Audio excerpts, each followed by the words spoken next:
Tourist బస్సులకు tax పెంచడానికి ప్రతిపాదన తీసుకురావడం జరుగుతుందని, జిల్లాలోని టూరిస్ట్ వ్యాపారస్తులు తీవ్ర ఇబ్బందులు పడతారని తూర్పు గోదావరి జిల్లా టూరిస్ట్ బస్సు ఓనర్స్ అసోసియేషన్ రాష్ట్ర సెక్రటరీ శివరాం, రాష్ట్ర ఉపాధ్యక్షుడు మురళీ మోహన్ పేర్కొన్నారు. టూరిస్టు బస్సులకు 3 నెలలకొకసారి 1120 చెల్లిస్తున్న ట్యాక్స్ని 1500 రూపాయలు పెంచడానికి ప్రభుత్వానికి ప్రతిపాదన వెళ్లడం జరిగిందని జిల్లా tourist bus owners association secretary Sivaram, ఉపాధ్యక్షుడు మురళీ మోహన్ తెలిపారు. గురువారం కాకినాడ ఆర్టీఓ కార్యాలయం వద్ద నిరసన తెలిపి అధికారులకు వినతి అందజేశారు.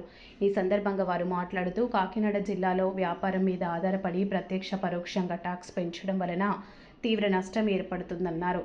ఇప్పటికే ఇన్సూరెన్స్, ఎఫ్సి, పెనాల్టీలు, గ్రీన్ ట్యాక్స్ పరంగా అనేక ఛార్జీలు అదనంగా చెల్లించడం జరుగుతుందని, అంతేకాకుండా స్కూల్, కాలేజీ బస్సుల వలన ఇబ్బంది ఏర్పడుతున్నాయని అన్నారు. ప్రభుత్వం నుండి రాయితీలు పొందుతూ 4000 రూపాయలు మాత్రమే స్కూల్, కాలేజీ బస్సులు ట్యాక్స్ చెల్లిస్తున్నాయని, ఇన్సూరెన్స్లో 50% రాయితీ పొందుతున్నామని, అంతేకాకుండా పెళ్లిళ్లు, విహారయాత్రలకు స్కూల్ బస్సులు నడపటం వల్ల తీవ్ర నష్టం కలుగుతుందన్నారు.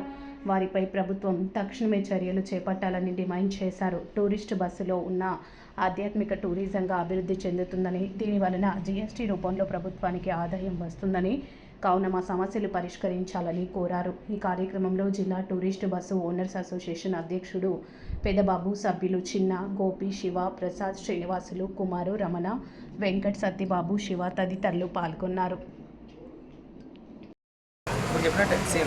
మళ్ళీ చెప్పమంటారా? AP tourist bus owners association secretary అండి. నా పేరు శివరాం. మేము ముఖ్యంగా ఈ ట్యాక్స్లు, ఇప్పుడున్న ట్యాక్సుల నుంచి 1120 నుంచి 1500 రూపాయలు గవర్నమెంట్ చేస్తానని ప్రతిపాదన తీసుకొచ్చిందండి. దానికి మేము పూర్తిగా వ్యతిరేకం. ఎందుకంటే all India permit vehicles, night vehicles అంటే 365 రోజులు తిరిగే వెహికల్స్కి 4000 నుండి 2500 రాయితీ ఇస్తున్నారండి వాళ్ళకి. అలాగే ఇప్పుడున్న మా 1120 రూపాయల ట్యాక్స్ని గవర్నమెంట్ 800 రూపాయలు రాయితీ చేయవలసిందిగా మేము కోరుతున్నాం. కానీ వాళ్ళు దీన్ని 1500 రూపాయలు చేస్తామని చెప్తున్నారండి. దీనికి మేము పూర్తిగా వ్యతిరేకం.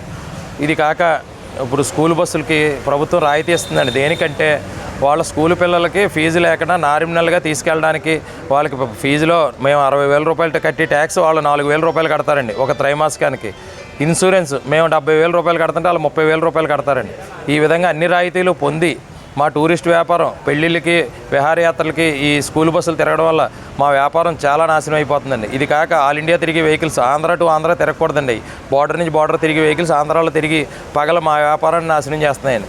దీన్ని ప్రభుత్వం గుర్తించి మేము ఎప్పటి నుంచో ఆంధ్రాలోనే ట్యాక్స్ కట్టి ఇక్కడే బతుకుతూ ఇక్కడికే ట్యాక్స్ కడుతున్నామండి. మేము ఇలాంటి మాలాంటి వాళ్ళకి న్యాయం చేయాలి. పక్కన ఉన్న తెలంగాణ విడిపోయిన తర్వాత మాకు ప్రభుత్వం నుండి రాయితీ లేదండి, ఇంటర్స్టేట్ అగ్రిమెంట్ లేదు.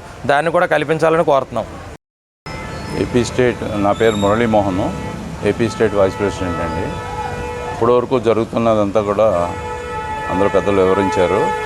మేము కోరేది ఏంటంటే, ఇప్పుడు ఈ పరిణామంలో గవర్నమెంట్ కలెక్ట్ చేసుకొని సీఎం గారు మాకు అపాయింట్మెంట్ ఇచ్చి మా అభిప్రాయాలు కూడా తెలుసుకున్నాక ఈ జీవోని పాస్ చేయాలని కోరుతున్నాం. అలాగే ఇన్లీగల్ ఆపరేషన్ చేస్తున్న స్కూల్ బస్సుల మీద కూడా ఇమ్మీడియట్గా యాక్షన్ తీసుకోవాలని చెప్పి అధికారులకు ఆదేశాలు ఇవ్వాల్సిందిగా సీఎం గారికి స్టేట్ తరఫున, అన్ని జిల్లాల తరఫున మేము విజ్ఞప్తి చేయడం, వాళ్ళని రిక్వెస్ట్ చేయడం జరుగుతుంది. తప్పకుండా మీ మీడియా ద్వారా మాకు అవకాశం దొరుకుతుందని ఆశిస్తున్నాం.